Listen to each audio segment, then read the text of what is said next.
Okay, so let's get started. Thank you very much to coming to this session, and we've called it ESIP's Contribution to Global Data Resilience. And the driver behind this session is I used to be on the ESIP board, and as some of you know, I do regularly participate in what you do from Australia. And I think ESIP does a lot of great things, but you're terrible at you know, letting people who are doing follow-up work actually know what started in ESIP itself. And schema.org is science on schema.org is something that comes to mind. But anyway, we won't go into that. But what I suggested to Alicia was a session that we actually start showing how ESIP reacted to a very, very sensitive topic to a lot of us, things that this cluster kind of did almost in an emergency situation. And then we'll move on to a couple of major projects. So let's get started. And if I could have the next slide, please. First of all, this is an Australian, but I would like to acknowledge and celebrate Indigenous peoples anywhere on whose lands we meet and pay our respects to the elders past and present. Next. So, usual thing, for those of you who are online, there's a couple coming online, mute during presentations, ask questions verbally, or the online people, put them in the chat, and then we're monitoring the chat and we'll make sure they're picked up. And please, in the collaborative notes document, and for those of you who are online, I shall put it in the chat. Can you all please fill in your name, affiliation, and for this session, we've added a little thing where we're asking you whether you're online or remote. Next slide, please. So just a brief thing. This is me waffling on at the start for the introduction. Then we'll move into a series of presentations where, first of all, I'll do the overview of projects that came out of Sustainable Management Cluster. Then we'll do the two fairly major projects going on currently that ESIP members are connected to, one by Alicia, which took the repository resilience project a little bit further, and then Mark will talk about the global data convening project. Then we're going to have a series of breakout sessions, and I'm handing it over to you guys because I don't know how to organise it remotely. A report out and then wrap up and next steps. Next slide, please. So, why are we here? What actually triggered it? Events in early 2025 were a wake-up call. Many who had their data and or whose research depended on data in repositories started to worry, how safe are my research-dependent data sets, and how secure is the repository infrastructures they are stored in? With incredible speed, under the leadership of Joseph Gum, the Sustainable Data Management Cluster sprang into action. And in an incredible piece of work, they developed the repository crisis scorecard within 2 months, started to ask just what are our impactful data sets, because one of the things that came out of the resilience scorecards was that the way things were going, we're not going to save everything. Do we have an idea of what our most impactful data sets that we can work on? Make sure they're saved, and other projects followed. And just to show the impact of January 2025, we were inundated with requests to hold threatened data sets, but it was more than we could afford, and we kind of had no indicators. We realised then that we weren't, as a community, getting fully on top of what were the really impactful data sets. But kicking off in Australia, we connected, that is particularly the geophysics group, with EPOS in Europe and EarthScope in the US and in New Zealand. We started these informal discussions on, global collaboration of E&Es, and I think that those conversations were going on everywhere in other earth and environmental science areas, as well as in medicine, in health, in cultural databases. So what we're going to do, as I said, is just let me recap how the this cluster responded and chip in if there's other efforts. I do know other efforts were going on in other clusters, and as I said, the two major projects. Next slide, please. So what I've done is actually just borrow slides from presentations, also to yet again acknowledge the incredible work of Joseph Gum. And these were some slides that he presented at IDW in Brisbane in October. Next. So as we said, it was created by the SDM. And incredibly, we started in February 2025, and version 1 was published by April 3rd. And it was definitely led by Joseph, and he took inspiration from the US Federal Reserve banking stress tests. And there is a group actually now starting to document what we did and how we did it. And again, he took into account the NDSA levels of digital preservation. Next. And we got together and sorted out what we thought were 4 categories or scenarios. It's not exhaustive, but everything we've done since has been around these 4 categories where you lose the infrastructure. And just so that's clearly going to happen in hurricanes, wildfires, flooding. Initially, we had conflict as a separate one, but the decision was made to put it in with the loss of material because, the war, if your repository infrastructure is wiped out by a cyclone or by war, the impact's the same. Second, the more sensitive one, which I know a lot of you are aware of, is pulling of contracts, payment processes, and repositories that we know we're told you've got 48 hours, your funding has stopped. Increasingly, probably I don't think we thought about this 50 years ago, was cyber attacks. And that is an increasing sensitivity to existing repositories that their assets can get wiped by cyber attacks. And then the other one is retirements all of a sudden, and there's documented cases of repositories having the funding, but they can't get the personnel. And so without the personnel, your repository's in the same situation. You just can't keep going. Next. And so here comes the repository crisis scorecard, which were designed for repositories to seriously analyse what we felt were the vulnerabilities, and at the same time ask questions. And the idea was that people would then submit these to a central area so we could kind of have a catalogue of the repositories and, how well they were doing. Next.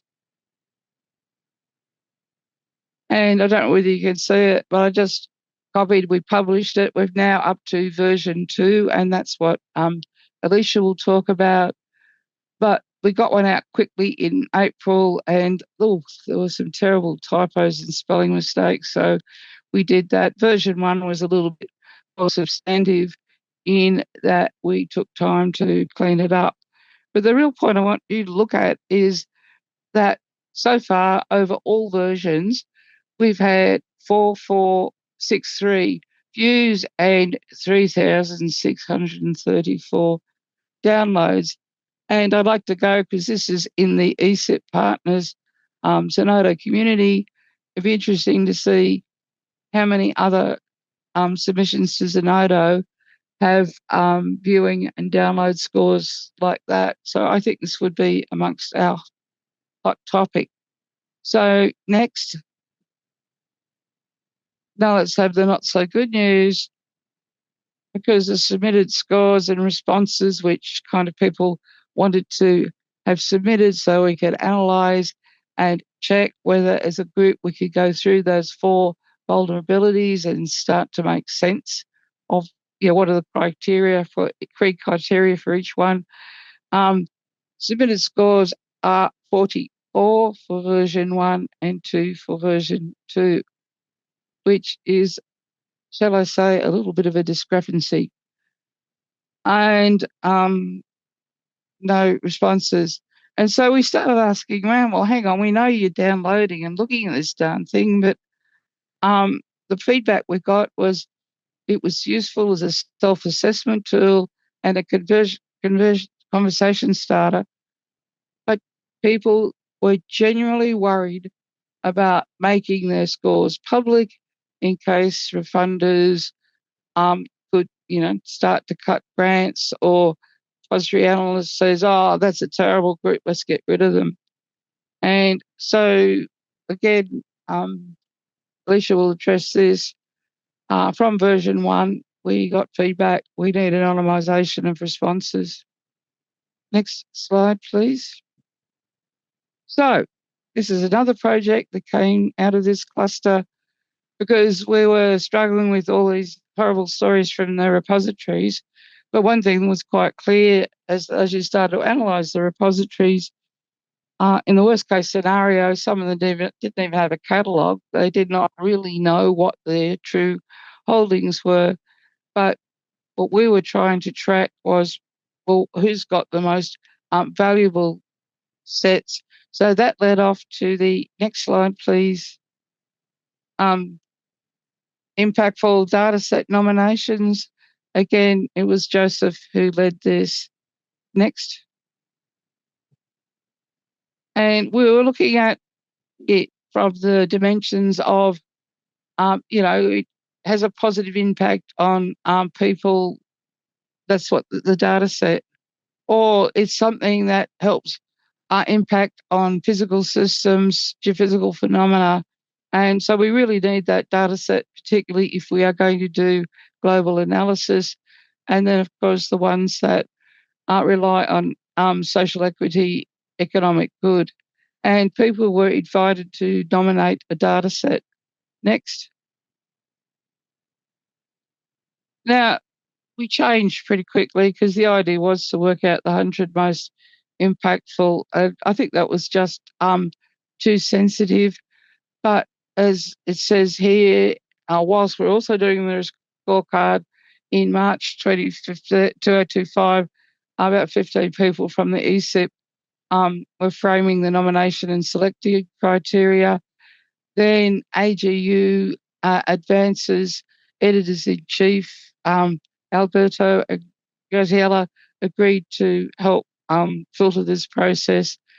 And we ended up with about 166 nominations, and we're going to do a special election in advances that actually talks about this, and as an appendix listed the nominated data set. So it's more meant to be a catalogue, so we're not going to make this permanent. The idea is that if we can get the funding and get it established, people can start adding their data sets once they see the list of data sets in this publication. Next, please. And as I said, there's going to be a paper. I signed off on the page proofs and my ORCID and all that kind of doo-ha last week. So it's any minute soon it'll be coming out. Next. Another thing too is we are doing this paper. Yes, Alicia, I'll get my bit finished. We're almost finished with a first draft, and we will be publishing it in the Data Science Journal. And it's the reason why RCS was created, the methods we used to actually create something together over such a short period of time, an in-depth description of the 4 scenarios, and then try and promote how the RCS can be used in the larger context of sustainability and preservation. Next. So yours truly was running the part where we're trying to get citable papers to illustrate each one of the scenarios we talked about and how they impacted on repositories. And much to my, not horror, a lot of it is going into blogs, newspaper quotes, etc., which are not peer-reviewed, not that that necessarily means it, but I question the sustainability of these results. And I draw to your attention in particular this one on cyber infrastructure, and note that I actually, on some archive, this was 2015, where any data set in Australia, notable repository that had climate data got hit. So I guess, like I'm saying, we get all these wonderful blogs that we're trying to quote in the paper, but there aren't many. And that has led on to the next embryonic project. Could we have the next slide, please? Now, I think we all admire Alex de Shebenen for this paper, which came out. It's an excellent documentation. I'm surprised at how far he went, but he documented what happened to his repository. And I think if we go forward, I think these two projects, nominating the impactful data sets and getting it out clearly to the public as to, yeah, this repository is hosting this. If they go, this is what you're losing. But I've been invited, and I've got an ideas pitch to to the RDA plenary in October, where we're documenting repository, asking for a set of essays documenting repository disasters, near misses, and successful resuscitations. So again, that is open to any of you who are in the room. But certainly, as somebody pointed out, if you have been defunded or destroyed, that's writing a paper for Data Science Journal isn't like on your top priority list. And I certainly know with the cyber infrastructure ones, most repositories would be too embarrassed to write a paper about how they got hit. So again, this is more in the longer term, trying to build a complementary resource. And so any of you are in the room who want to do that, we're just asking for people to write similar essays to this one that Alex so kindly gave the community. Next. And so I think I'll hand over now and to Alicia. I'm right on time.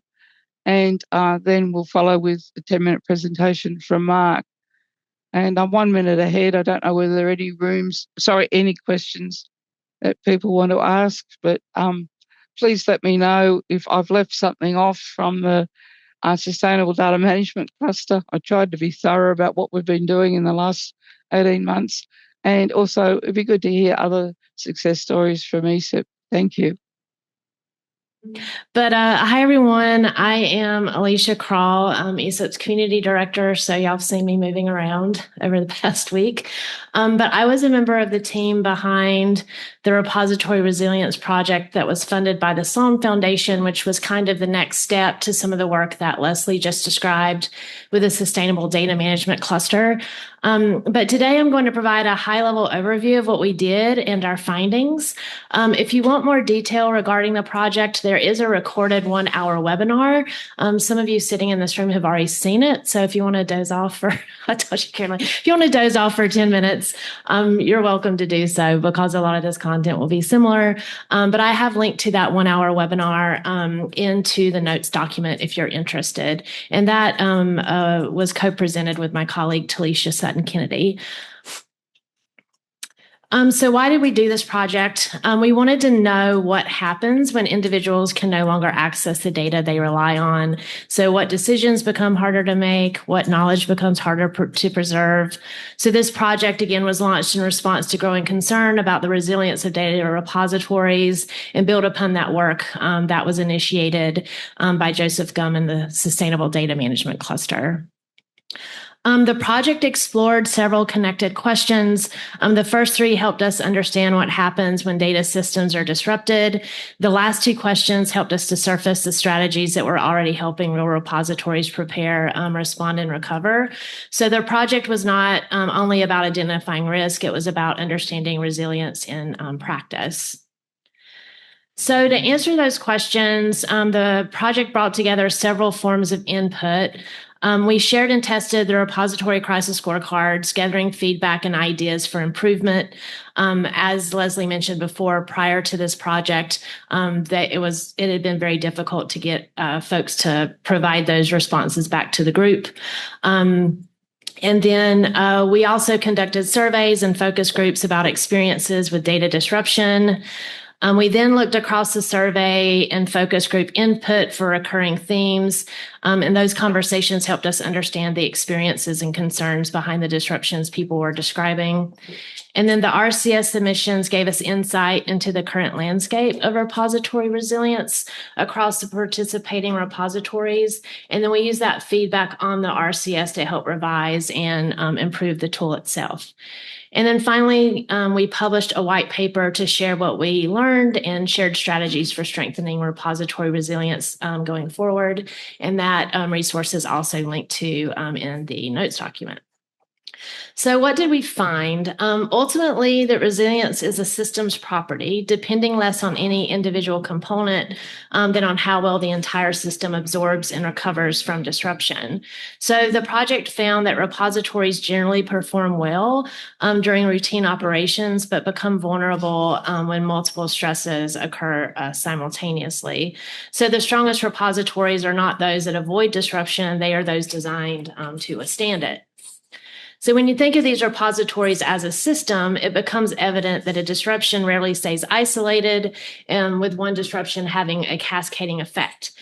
So from our project, participants cited ongoing financial and operational strain as a threat. So as a system, if funding is reduced, that will result in a loss of staff.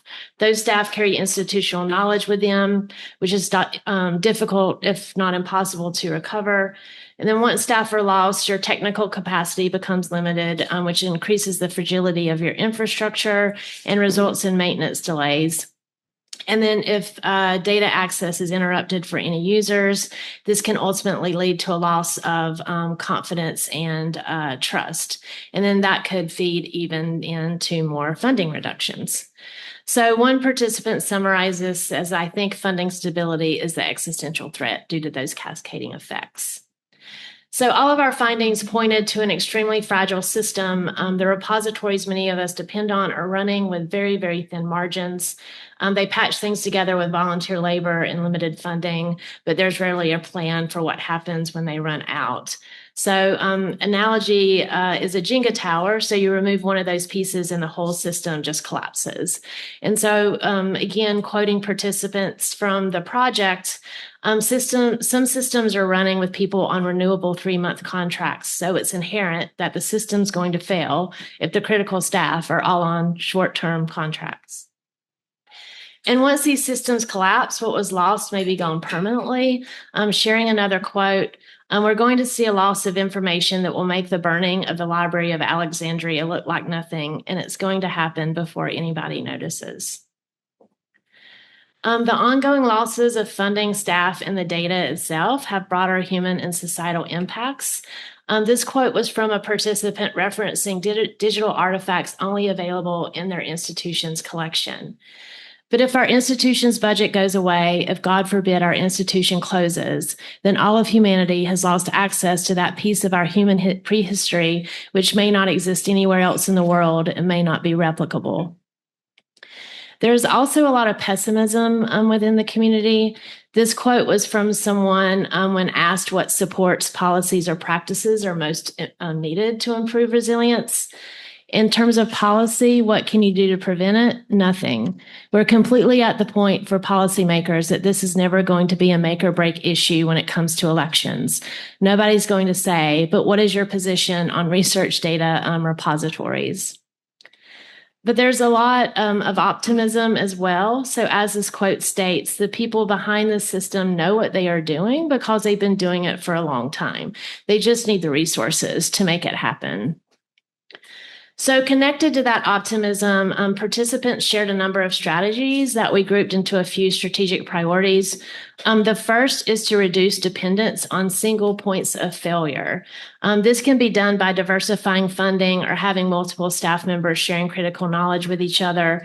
And then again, I want to share another quote here that highlights this point very clearly. One of the big risk factors is where there are big, well-funded institutions. And I think what recent events have exposed is that even big and well-funded single points of failure are still single points of failure. So a second strategic priority is to build continuity before disruption occurs. And this includes making succession plans and developing essential documentation. Another participant shared that this year I've seen that repositories that had a succession plan have done the best. Ones who have been scrambling to put together a plan have been doing the worst. I do want to note here that the documentation can help mitigate the loss of staff, but it cannot capture the judgment that comes from years of experience. So documentation can only go so far, and participants stated this repeatedly. And then a final strategy to highlight is to strengthen community rather than individual repositories. Rather than every repository solving resilience alone, resilience becomes a property of that broader system. So this can be done through distributed infrastructure and crisis support, shared standards and partnerships. And then a good example of this that a lot of you are probably already familiar with is CDAC. So community efforts helped relocate much of the 6 terabytes of data that were at risk after NASA terminated its contract with the team who was operating it. So another important aspect of this project was assessing and making improvements to the RCS. Again, that effort was led by the Sustainable Data Management Cluster, but it's a self-assessment tool, and it asks a series of questions that are divided into 7 sections that ask about resilience, and those answers are then used to help identify where a repository may be more or less prepared. And if this it then provides a report that summarizes your strengths and vulnerabilities and possible priorities. So I'm not going to go into all the details today, so we can actually talk about some of these things. But the changes were a direct result of the feedback we received through this grant. But ultimately, the goal was to preserve the depth of the original tool while making it more user-friendly and supporting more consistent interpretation across different users of it. And it's available currently as Google Sheets, Excel spreadsheet. There's also an available fillable form online. After completing the questions, you can get a report back, and it's available to download the PDF. And Steve in the room here has also been kind of working on another version of it to make it more accessible to the broader community. But I just want to end with a major takeaway from the project. That repository resilience depends not only on what repositories do internally, but also on whether society values repositories as essential infrastructure. So as we noted in the white paper, long-term repository resilience depends on treating data repositories as public infrastructure worthy of sustained investment, despite limited understanding of data stewardship among many decision makers. So all of the products, again, from this project can be found on the project website, which is linked to in the notes document. And then ESIP Sustainable Data Management Cluster plans to kind of continue to steward this work moving forward. It is currently without a chair, though. So if this is something that really interests you, please do connect with me, and I can share you more information on what sharing a cluster entails. And just want to thank you all for allowing me to present on this. So I'm going to stop sharing and happy to answer any questions before transitioning into Mark. If I could just, sorry, I really meant to just say something. I really meant to emphasize this. Joseph resigned as chair, 8 months ago, was it? And I'd like to really acknowledge Alicia, who has stepped in and just trying to keep this cluster going. But we really are at a crisis point. We do need a new chair. And much and all as I'd love to do it, it's just too hard for me to do it from Australia. I'm happy to help anyone, but just keep that in mind in our discussions. We need a new chair. So, yeah, let's get back to any questions of what Alicia presented. Yeah, and I will say the publication, about 5 or 6 members of the cluster have been supporting pulling together that publication around the RCS version 1. But we have moved all the files and everything from the Sloan grant over to the folder and everything for the cluster. So it's definitely ready for someone to pick it up and run with it. So again, please let us know if there's interest. But before I hand it over to Mark, does anyone have any questions, comments? I'm just curious how active this group is right now. We've been meeting once a week to work on that publication, but after the publication's done, we'll probably transition to once a month, depending on whether we find a chair moving forward. That'll likely, maybe make some adjustments to how often we're meeting and when we're meeting. So we'll likely talk about that at the meeting that will be happening in September. We typically meet on the first Monday of the month. That would be the Monday after this meeting.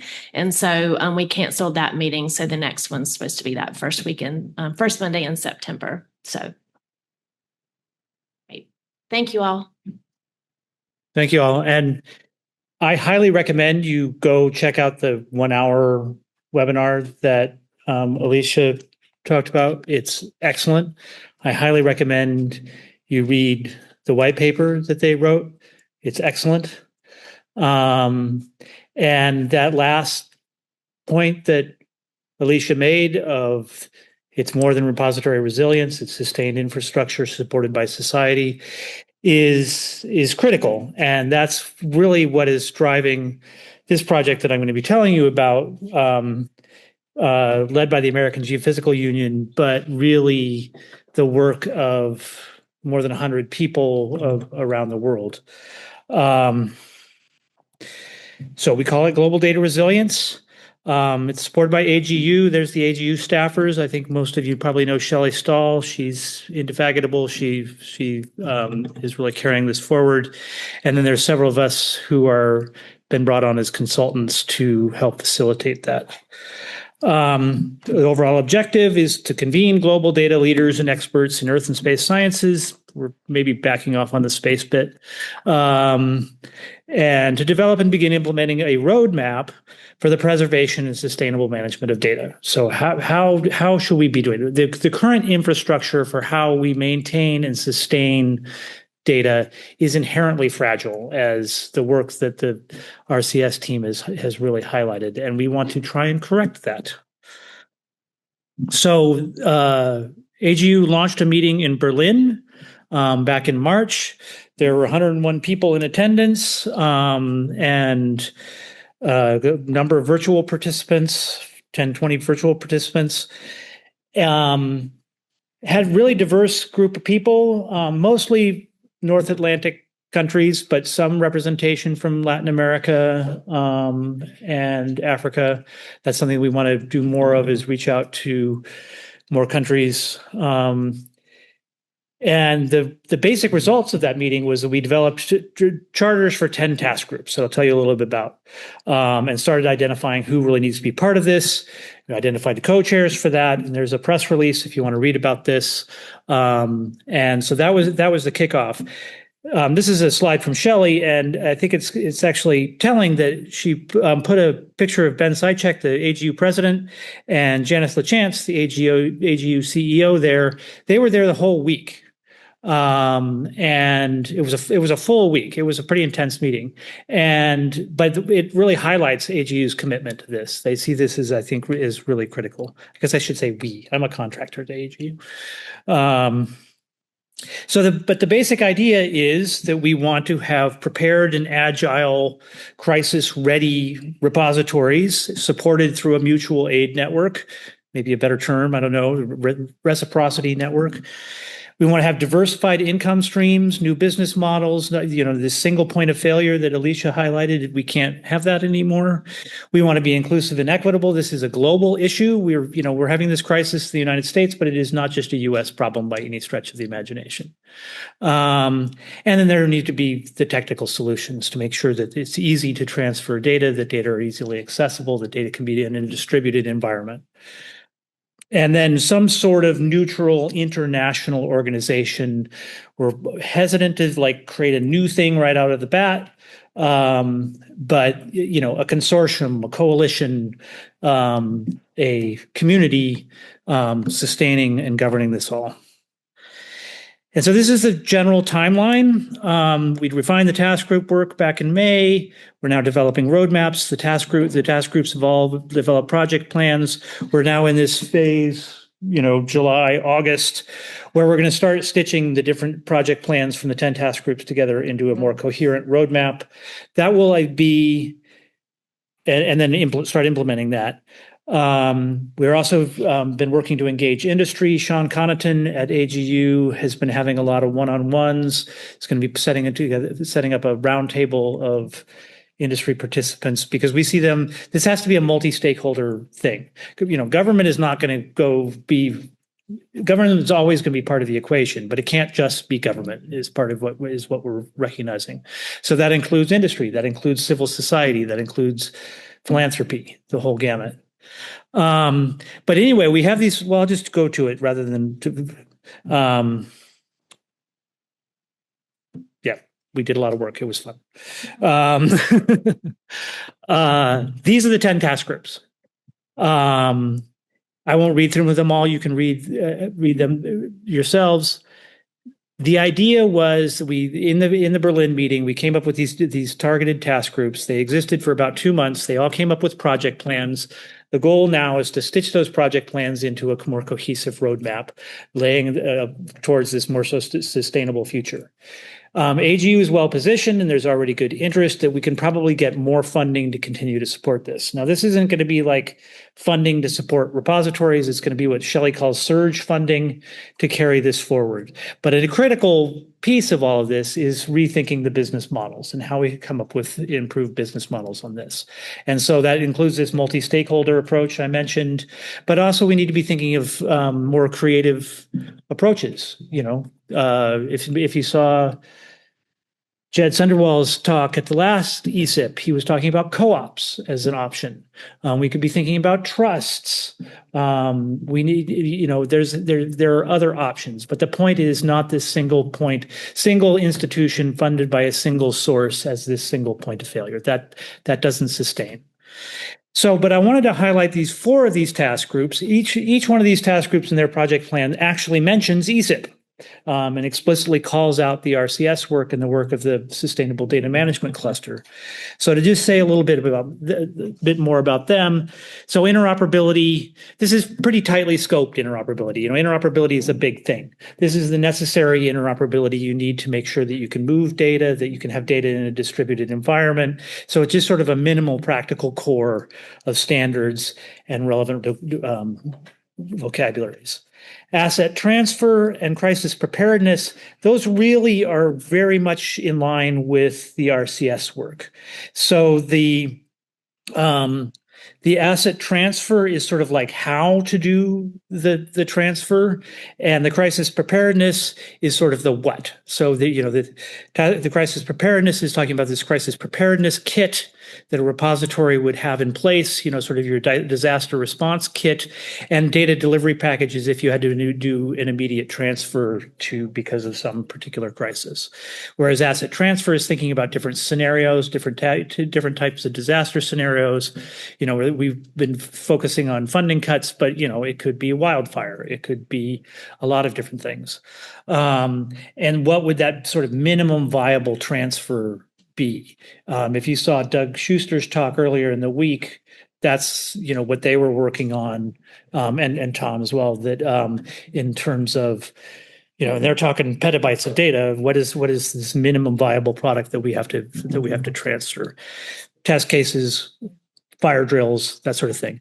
And then finally, the task group 10, this mutual aid network, is in a sense, it's kind of like an ESIP. It's kind of like a Data One. It's kind of like a variety of networks that we have.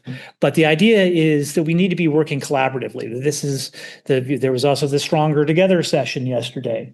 This is the same sort of idea. How do we build that, sustain that, and actually make it work? We got to get out of our, we keep talking about our silos, and it's more than really getting out of our silos. This is a collaborative effort that has to be sustaining the whole infrastructure.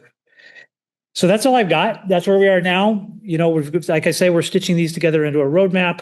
Our next big deadline is we are presenting to Janice, the AGU CEO, August 19th. That'll be sort of blessing us into the next steps. I don't know what the next steps are, but I think it's pretty safe to assume. So the task groups in essence are done. They put their plans together, but now the real work happens and the real implementation happens. So I think it's very reasonable to assume that TG2 asset transfer and TG9 crisis preparedness and perhaps TG1 interoperability will be a continuing entity, a working group of the fire brigade. This is the standing fire brigade that is there at a ready to help when something goes awry. See Diggs and Parsons, by the way. I've been thinking that, and we can get into this when we get into the breakouts and think about what is the future of this cluster, that this cluster is that, except at a more international level.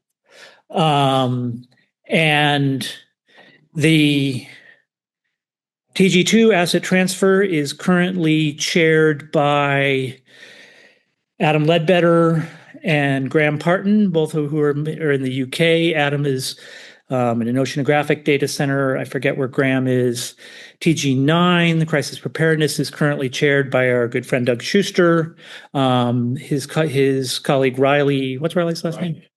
Riley Conroy, also at NCAR, and Amy Nuremberger, who some of you may know. She's not in the earth sciences. She's a librarian at MIT, but she's just all over the place in terms of data sustainability. So those might be potential chairs coming out of that could forward this. So I'm thinking, and I'm just throwing this out as a proposal, that maybe that this cluster is that thing, even though that thing doesn't exist yet. I want ESIP to be an integral part of this. And ESIP is largely US based. We're explicitly global, but ESIP also has the ability to be global. But we would need to get more support from global effort to sustain this just in terms of the logistics and the coordination. But the Research Data Alliance is already involved. CODATA is very involved. World Data System is involved. Raina Jenkins, who is now on the ESIP board, is part of the WDS technical office, and she is one of the co-chairs of the Mutual Aid Network Task Group. So we got all the people. It's like just sort of bringing them all together. So that's what I've got, Leslie. Oh, and if you want to sign up to find out more, we'll be making announcements and stuff. I can also give you the link if you really want to get into it, the Google folder where all these things, all the work is being done. But that's what I've got, Leslie. I'll pass it back to you. Well, I'm now going to pass it back to you and Alicia, because we're going to move into breakouts and I can't really organise that remotely. So can you guys take over the organisation? Well, I think the next question, first of all, are there any questions of what Mark has presented before we go into the breakouts? Or Alicia, or what I presented? Does anyone want to say something? Mr. Diggs has a question. Hi, Steve Diggs, Scripps. So, Mark, I'm your partner in crime and all of this stuff. But the thing that I think that is missing from all of this is the do team, the people that are rapidly prototyping, so that we can put data in other places and share data, the people that are, road testing, broad adoption of the standards that we all been promoting. And so, this about me personally. I've had my fill of organizing because I think that the problem is faster moving than good organizing principles can keep up with. Yeah. And I think we need a plan, as much as I'm against planning in this thing, we need a plan for the transition to the work. Yes. Okay. The work, not the work about work. Right. I should have said more about that. Yeah, it's easy to be cynical about this, and this is another paper exercise. And that is the goal of is to not do this. That's what I'm saying. So we have this August 19th deadline. AGU has its procedures. We got to get through our little approvals and so forth. That's pro forma, I think, largely. August 19th. But the roadmap is meant to be an implementable thing. The implementation team is basically the co-chairs of the task groups. Most of the task groups are saying, and this is the pilot we are going to do for this first thing. So for the mutual aid network, here are several repositories that are going to come together and try and do something. Here is how we are going to try and pilot the crisis preparedness kit. And NCAR is already our pilot case in many ways. The other things are a bit more longer term, like the legal and data sovereignty advice. I mean, issues of moving data across borders is something to be thinking about. We have an indigenous data sovereignty group that's working at their own pace. Basically, I can tell you that indigenous folks are like, we've been here before. And the data are being pulled back into the communities, which makes sense. And then the other, I think, really critical group is the business models group. And they've been working on a business model canvas. They are already going to continue no matter what, but they're also talking about piloting. How can we, so it's pilots, it's not solving the whole problem, sure, but part of the implementation is piloting this at small scale and starting to see how it comes together. And similarly with the governance, we keep talking about this thing, this consortium, this coalition, this whatever. Maybe it's a new thing, but we don't want to assume that it's a new thing at this point. So how can we pilot the work within existing entities such as RDA that can help with the coordination, the community practice within ESIP? So like this chunk of the crisis preparedness kit and related matters, this seems ripe for ESIP. And it would be like, okay, and this is what I think we want to talk about some in the breakout. Have you done the crisis scorecard? What did you learn from it? Are you the big one, which Alicia alluded to, or maybe it was Leslie? Are you willing to share your results? Are you willing to learn from others? That's, I think, what we have to start doing now in terms of implementation. Oh, I have another comment, of course. And my other comment is that I think in this moment we got to shrug off our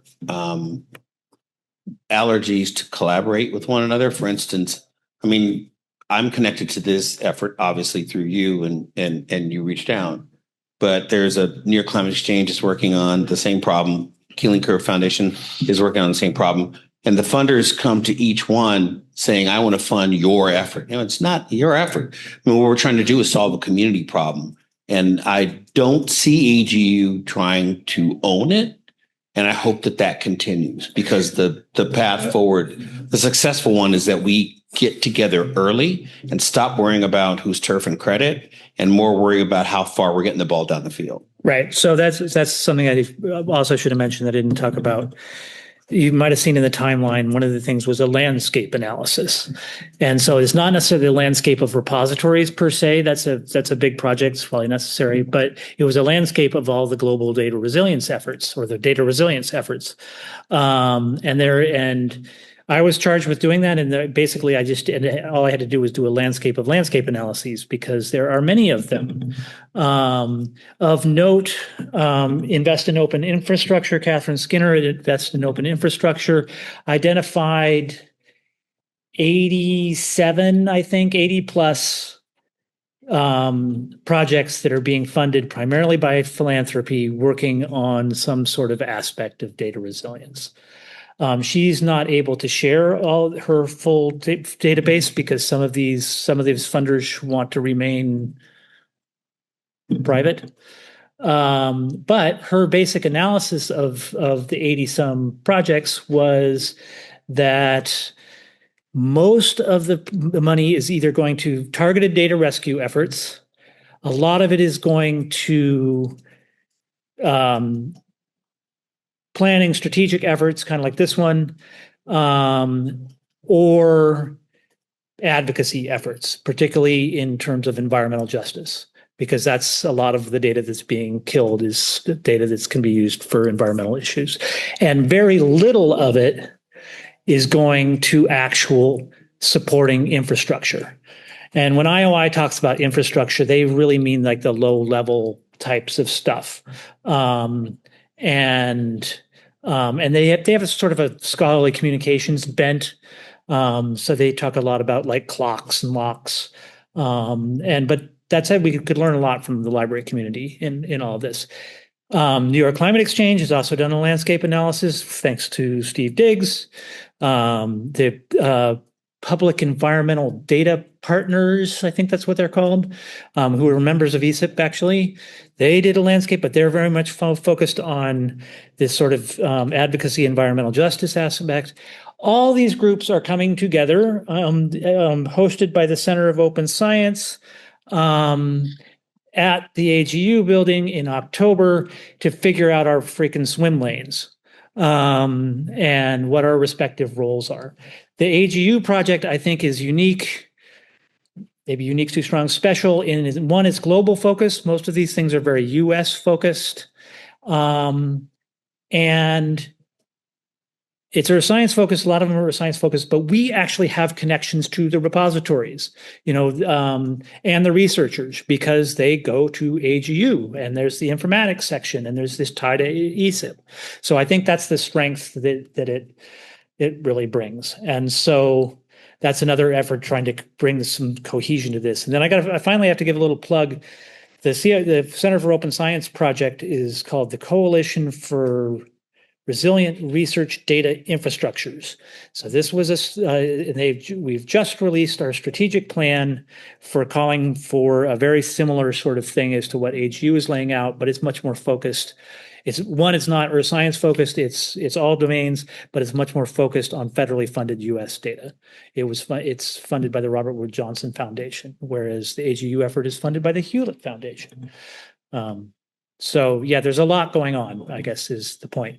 What I was trying to do here is not go down all these thousands of rabbit holes, is really focus on that crisis preparedness piece, because that seems very in line with the sustainable data management cluster and how we might move forward with that. Go ahead, Riley. Well, I don't want to cut into breakout. No. Actually, you kind of queued up Raleigh Martin National Science Foundation. You queued up my question just now. The global sounds very intentional. The fact that the meeting was held in Berlin sounds intentional. However, I see it's AGU, it's ESIP, it's a lot of American repositories. So I know you mentioned like CODATA, WDS, et cetera, are involved, RDA. Like, how are you ensuring like leadership from the non-US entities in the discussions? To be honest, there's been more participation outside the US than the US, particularly at the repository level. Engagement with repositories is challenging because I think repositories, frankly, they're overwhelmed. They have their head down, getting kind of burnt out. So mostly Europe and Australia, a lot of the usual suspects. I was gonna say, Leslie has her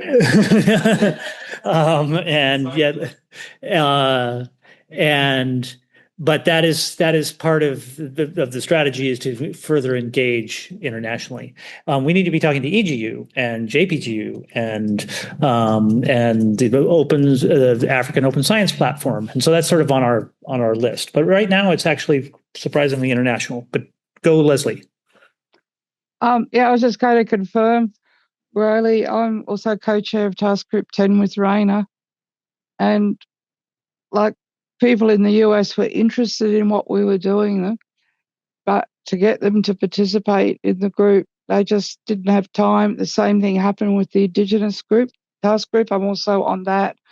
And just to reassure you, we've got about 5 major Australian data networks involved, and a critical one is this new network that has collaboration that's formed between EPOS, Earthscope, Ozscope, and Earth Sciences New Zealand.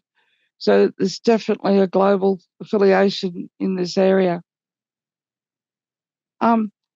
Alicia and Mark, I'm noticing that we've got less than half an hour left, and there's only 3 people or 4 people online, and you have a small group. Rather than having breakouts, can we just keep this discussion going amongst ourselves on the the questions that Alicia has prepared? Well, okay. First question: how many of you have some role in operating a repository? Repository. How many of you have completed the RCS? Even though you don't run a repository, you still did it. I did it, brother. Okay. Would you be willing to share your experience? What did you, was it helpful? What did you learn from it? I'll give you a mic. Yes, it was helpful. Even just going through the, I'm Carolina Barris. I work at CCHDO, a data repository for reference quality deep hydrography. And it was actually, even just going through the process, kind of forced thinking about things that maybe I hadn't thought about before, and being honest about the state of some of the answers. I thought it was a really useful process, even regardless of what, the score was. Just the process of filling it out was incredibly useful. Did you change anything in your operations? Directly due to filling out the scorecard? That's hard to answer because we're constantly I think we made an intention to change some things. I mean, some of the emphasis on international partnerships was, eye-opening and kind of, a reality check on what we were doing there. So, some of the questions about documentation, it was like, it's just putting a hard number on things really puts things in perspective. So you got perspective, but I'm sorry to put you on the spot, but I mean, I'm sort of getting to Steve's point, and so I'm sorry to pick on you, and I'll pick on Doug in a minute, but but I mean, and maybe I'm mischaracterizing it. I mean, I thought, it was it was a good exercise too. It was gratifying. There were none of it was so bad that we felt like, oh my gosh, we need to take immediate action on this. So right. It was just in some of the details, like, making us, really think about it was just a healthy exercise. Right. But, there weren't too many fires to put out, so to speak. So cool. I don't want to. Okay. And if you all have questions to her as well, we're just sort of making this up. But Doug, I'd be curious about your experience with it. I'd say once again, the process was useful. I worked with Sophie Howe to do the whole core trust seal thing as well. So anything that kind of requires you to be introspective, look at how your processes are, what's documented, why do you do certain things? I think this is a complementary tool to that, is useful. So I think going through core trust seal helped us with this as well, but it's more than the score, looking at the questions and how do I answer them and what are the implications of where we're at with the questions, kind of an intrinsic, intuitive use of this versus here's your rubric score at the end. It's more of the process. It's like, oh yeah, we do that, but it's not documented, or no, that's a blind spot that we have to address. Right. And that's kind of the same thing that happened with core trust seal. Like, oh, we have all these policies and ways of doing things that aren't written down and they're just implied. And that's how they've always done. Like, when I talk to other repositories, what do we need a license for? We never needed that in the past. And I'm like, well, if you're going to work with others, you need a license. But right. Do you feel like you came away from it more resilient? I don't know that we came away from it more. We came away from it more informed. So it helps you inform, like in your future repository development roadmap, what are the things we need to address? But Right. I don't know that it led to an immediate, here we're going to address this. I'd say the combination of auditing what we're doing through various tools positioned us better for the place we're in, but we're still not like ready to go. We sent a bunch of boxes over to them like we talked about, but how useful is that right now? Right. Kirsten, or Laura, I don't know, are you at a repository? Yes, but I mean, I looked through the questions, but also did not dive deeper into it. And for similar reasons, we have, gone through Core Trust Seal, tried to do what we could adjust. We've had for the 15 years or 16 years that IEDA existed as a data facility, we've had a risk management plan, we had a sustainability plan. And yes, some things obviously are no longer applicable in the current landscape of funding and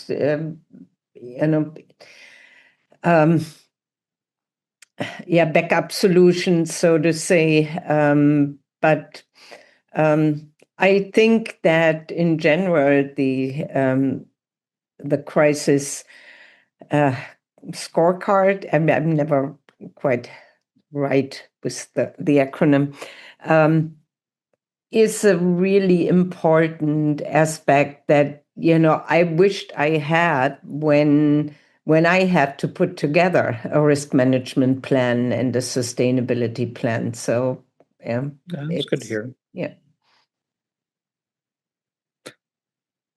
Laura, are you at a repository? Do you want to? I'm an early career scientist, but I presented on data rescue. So I'm in Canada and I did an internship on data rescue. So we were trained in how to essentially take data sets that were at risk of going extinct and then put them online. So that was paid, but I think it would be good for people to think about how, given there's a lot of early career people around the planet that could help with things, and they also need jobs. So I was just thinking, are there ways to connect people that really want to work on things and to apply for funding in different countries that maybe have funding to help rescue US data, but maybe it's a German grant or something.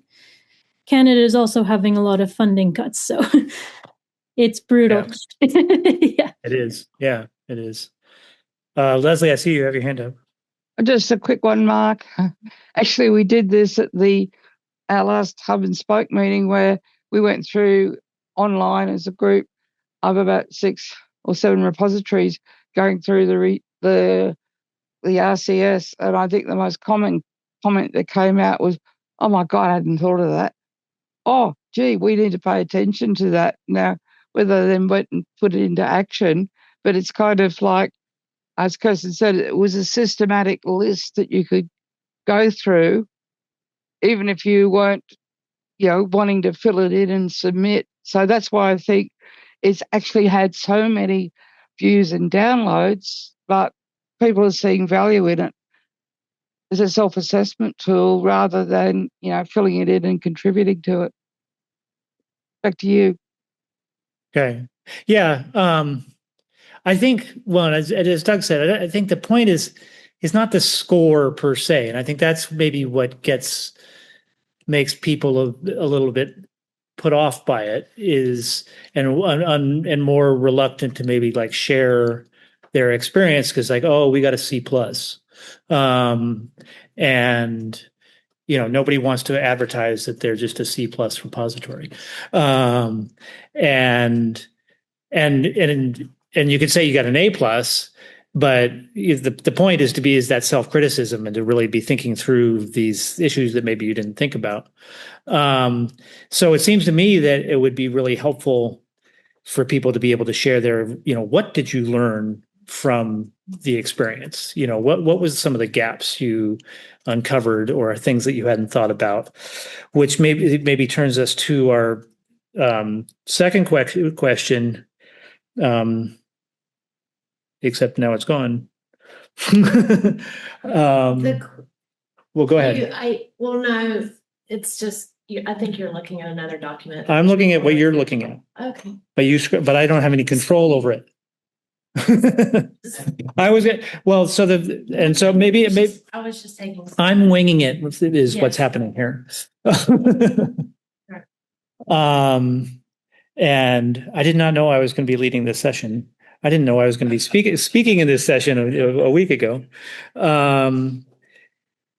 But the next question was like, what's the most critical thing you could do to improve your resilience now? Something like that. Was that? This one prioritize actions to improve resilience. Well, so there's this identify strengths, vulnerabilities, and interdependencies across the broader repository ecosystem. Before we get into that, I'm actually jumping ahead because I'm winging this to the question that's further down. Keep going. Past your notes. This one. Report out.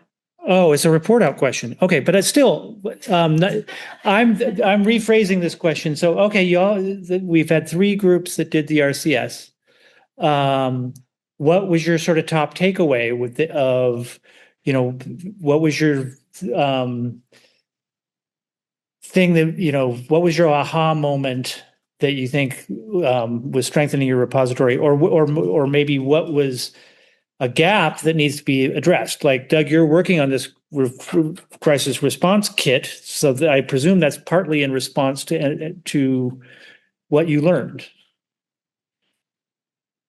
Yeah, I mean, I think having, so I also created a document that I linked in here that kind of guided us as this really crisis started. So I think the repository crisis scorecard, there's a lot of overlap in the questions that are in this and in that scorecard, but it's like, we had 2 big picture questions, what do we need to preserve so that we can either us or somebody else can host what was in our repository and existing repository operating somewhere else. So data, software, metadata, like, can somebody ingest that into some existing repository that's not ours and serve what, a minimum viable product of what we serve? And the other one is, if we need to rebuild the whole thing, what do we need to do that? And then I asked the team to say, if you had to take somebody else's repository and rebuild it, what would you need? And that's kind of what guided us moving forward, and all these metrics and rubrics that are in here, that was useful in informing that. But when it gets down to that, it's hard. Right. And is it fair to say that's what with the task group was envisioning with the data delivery package? Yeah. So I would say so. Yeah. So that's where I came up with this document, data resilience questions, or checklist questions that I linked into the notes here. Like, what do I need to know to be ready for a crisis? And I think most repositories have this information, but is it easily accessible and easy to build up, in a sustained way? And that's kind of what we're going for with the crisis preparedness kit.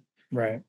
To have this information ready. But then, and as part of Core Trust Seal, okay, if you're going to stop operating, who takes your data? Who's your partner? That's the other part that we don't, I might send it to a US partner, but maybe they're as at risk as I am. But I mean, as a starting point, we need to at least try that. Because when we've tried it with Pangea in Germany, there's like, your metadata doesn't match what we need, and we need it to go into this relational database, and we can't take it unless it's that. It needs to be filled out through a manual form. And it's like, that's not scalable. We can't do that. Right. So what's the minimum viable product where I can send a, automated, deploy this information somewhere? It can be ingested, and then there's a minimum viable product of data set landing pages and access capabilities, documentation, software, all that shows up, in another environment. So that was a lot, but that's that's what goes through our brain. And there's a lot of practical, sounds good, but when you get into doing it, it's outside of sending a bunch of stuff somewhere to go on tape that, you know, maybe we'll access this, but when you actually try to do the shared curation and access component, that's when it gets really hard because everybody kind of does everything their own way. Yeah. And it'd be nice to do an exercise to make that work between partners to see what something that work looks like. And then that can be scaled up. So with that, we'll go ahead, Steve.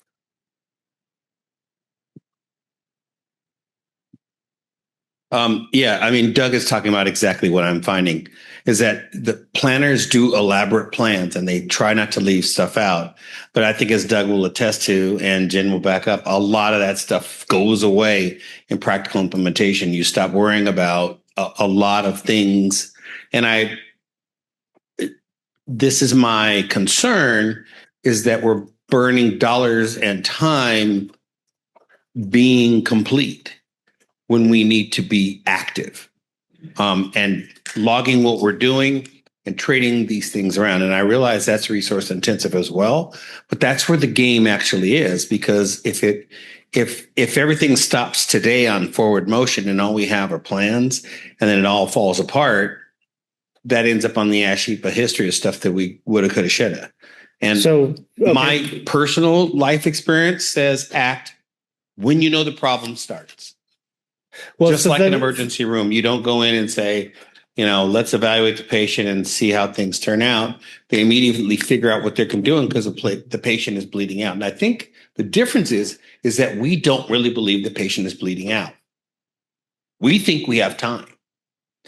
Well, so where we're trying to go with this, this meeting is figuring out next steps for the cluster. And so it seems to me, you know, operationalizing the results of the RCS or this crisis preparedness kit, putting it into action is a step that this cluster could work on, because it could bring several repositories to do that together, share their experience. And the actual, like you're saying, the actual, what does it actually mean to do this, rather than trying to come up with the ultimate comprehensive list of what should happen, what can you do, what is realistic, what's gonna work. I thought I heard a noise online. Did somebody? Yeah, that was me. It's Kirsten. Okay, go ahead, Kirsten. I mean, the fact is that I think the scorecard is really important in operating a facility. But right now we have a crisis situation already there. And this is where we're running around headless, and everybody runs around and, you know, tries to save what can be saved. And the scorecard is not what does it. You know, that scorecard, if that had been around 3-4 years ago or whatever, you might have found already pathways to, you know, ensure resilience of your data. But I also think that there are, you know, unexpected situations like the one we're in at the moment that, you know, limit the impact of preparations. I mean, I would have probably thought 4 years ago about finding partnerships within the US. And, you know, there are potentially, you know, there would have been partners who are now in the same situation. So, and that could happen even in international partnerships where you say, you know, well, let's bring everybody over to your repository, and in 2 years, 3 or 5, that repository is under threat for whatever political changes have happened or institutional priorities that shifted and so on. So it's still, you know, a very, yeah, I'm missing the right word, a very uncertain word, that despite those cards, we can think more into the future, but the impact will be limited.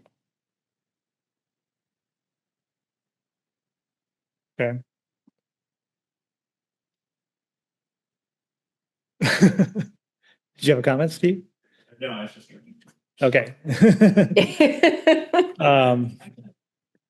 You got to use the mic. But I fully agree, that, this group should continue to work on this and learn the lessons right now. What you said earlier, I think is really important. Let's observe what's happening now. Did you fill out the card? What were your actions? What can others do who are not hit in some way? How can they make things better for themselves? Just a question, Mark, in your working Steve group. Crawford, NASA. Sorry, yeah, Steve Crawford, NASA. Just asking out of curiosity, personal curiosity. So no, but out of your working groups, did you actually look at what like the total volume of scientific data is, and or how much of that is Big. the valuable data to save? Yeah, go ahead, Doug. You're lucky Steve Diggs left the room. Right. There's a lot of discussion on the value of irreplaceable measurements versus, synthetic data sets that are generated by simulations, raw instrument outputs, process instruments. You keep code that shows how do you arrive at the process data sets versus saving every version of a data set, all that kind of stuff. So that factors into this. But for this group or, those that participate in the Council on Data Facilities, so you're out of money in 6 months. What do you do? That's my question for people. Like, right. What are they going to do? Like, if we're going to plan on this now, here's a real world scenario. What are people thinking they're going to do? Right. Like, is that answered so we can just plan on it? Like, we cool? It doesn't seem like people are that stressed. To me, they are. I know, but so what are we doing? What are we doing about the stress? Like, how do we address that? Did you guys, as part of this, Kate Rose, and I'm with NOAA and CI, but did you guys, as part of the repository scorecard, do sort of like a tabletop exercise where you're like, get people together in a room and say like, okay, this data set went down. Now what do we do? And who is a person there who would be in charge of getting this, and then where would it go, and sort of like run through that sort of hypothetical scenario, like you would in disaster planning, right? Is that part of it? I don't know. I wasn't. Would that be useful, or this kind of sounds like maybe Steve was. Yeah, no, I mean that specific thing wasn't done. I will say, and kind of back to Carolina taking the RCS previously, she took it and went through the questions, and then someone else within her institution went through the questions, and they had very, very different scores. And so I think having, like, we've also heard people talking about, like, it's actually really good to walk through like in a meeting where you're actually all working through it collectively as a group, because some people know the answers to some of it better than someone else. It's hard to have like a full view of everything, but having those conversations helps everyone in the room understand more about what each person is involved in and what they're dealing with. And so sharing that institutional knowledge as part of that process is also really important, because that was another big finding, was basically we're losing a lot of institutional knowledge. There's not a lot of people working on these things. You lose one or two of them, and that's like a huge deal. Yeah. But I think that's a great idea, but that's the extent of it. It was that some of the folks did it more in a team than they did as an individual. But I think this exercise of what we would do next would be maybe sort of a step in that direction. But getting back to Steve's question, there is no overarching prioritization of Earth science data, and there never will be. The impactful data sets that AGU work did is highlighting some really important ones, but risk is a context-based situation. So when Doug had to face the prospect of NCAR being closed, he had to make that decision of, okay, these are reproducible observations. That's more important than simulation data. But to say that the NCAR data are the most important data, no, the NCAR data were the ones that were most at risk at the moment. So it's like Steve Diggs and I use the analogy of firefighting. You know, you want to save the hospital before you save the shopping mall, but if the hospital isn't under threat and the shopping mall is, you save the shopping mall. So, and if you ask 10 scientists their favorite data, the most important data set, you'll get 20 answers. So this prioritization it has to be done in context is sort of the answer. So there isn't like this nice sort of, checklist of the most important data sets to save in a crisis. So I don't know if that really answers your question, but that's where we've sort of ended up. If I can make a comment. Okay. Yeah, go ahead. Sorry, Leslie. Make a comment, because this is what came out of those initial couple of months.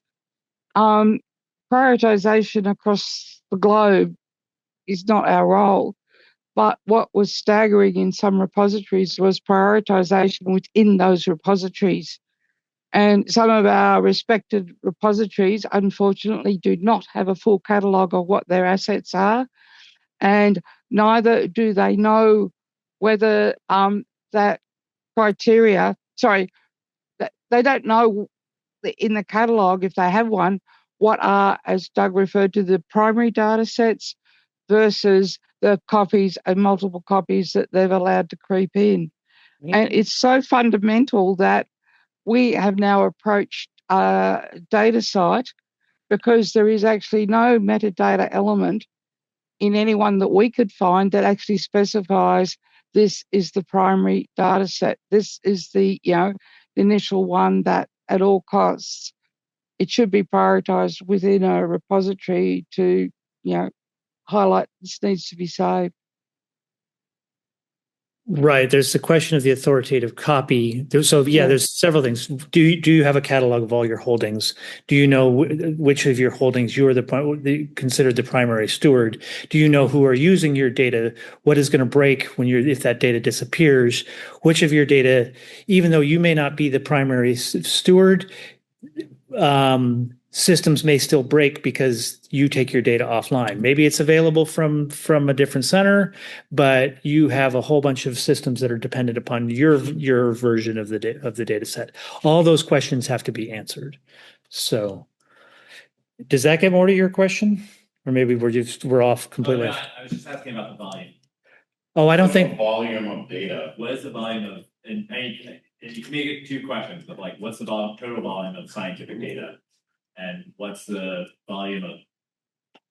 total volume of irreproducible scientific data? Okay, I was hearing more the latter. So Steve's asked, what is the volume of scientific data and what is the volume of irreproducible scientific data? And I don't think we know that answer to the question, other than that it's very large. What comes after exabytes? Zettabytes. Yeah. Zettabytes, yottabytes, and brottabytes. Yes, it's one of those.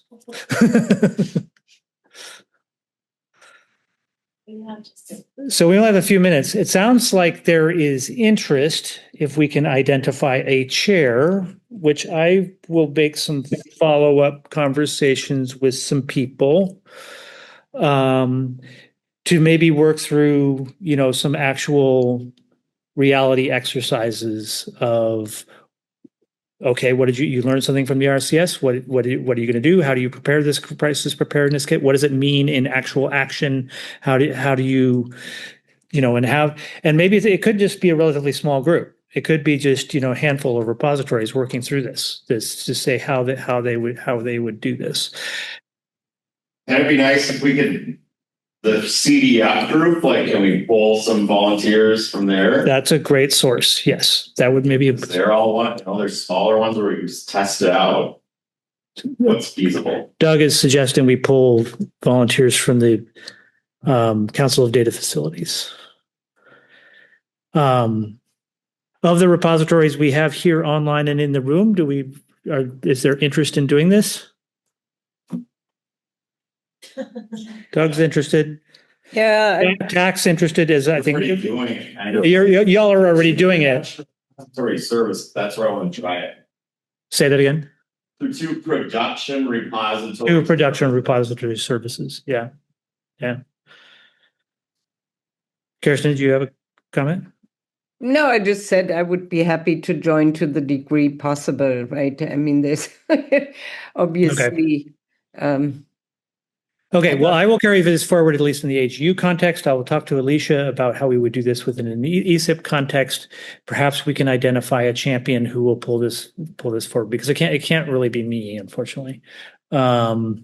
But I think we can identify a champion that will carry this forward. And I think it's a pretty small targeted effort to initially start. So Yeah, I had shared a link to join the mailing list, and we don't send out a lot of stuff. It's just to kind of alert people when the group's going to be meeting. I added that link to the notes document, but Emmanuel said it wasn't working for him, so I might need to check that out. But I can follow up with folks and share that link with you. So if you want that, but anyway, that's where we'll put when the next meeting is and how to sign up to participate. But I think that first meeting in September will be around kind of what the next steps are based on some of this conversation. So okay, and you all are invited. First Monday in September. The first Monday in September at 2 p.m. Mountain, so 4 p.m. Eastern. Okay. And there is information about the time and everything on the website. Not bad for the Aussies, lousy for the lousy. I'm just a comment. I'm happy to, like, I have been helping Alicia keep this cluster going. I'm happy to keep doing that, but I can't be a chair. It's too hard from Australia with the time zones. We really need to get a chair for this group to go forward, because, again, Alicia is putting in over and above. It's not going to be Alicia. Alicia's is put too much into this. This is not a special cluster that gets staff chairing. I have some possible candidates in mind, and I've been talking to people. I don't feel comfortable giving their names with them not here. But I had somebody else do that I thought of. So it may be a solvable problem. And with that, I think thank you very much. Small but helpful conversation.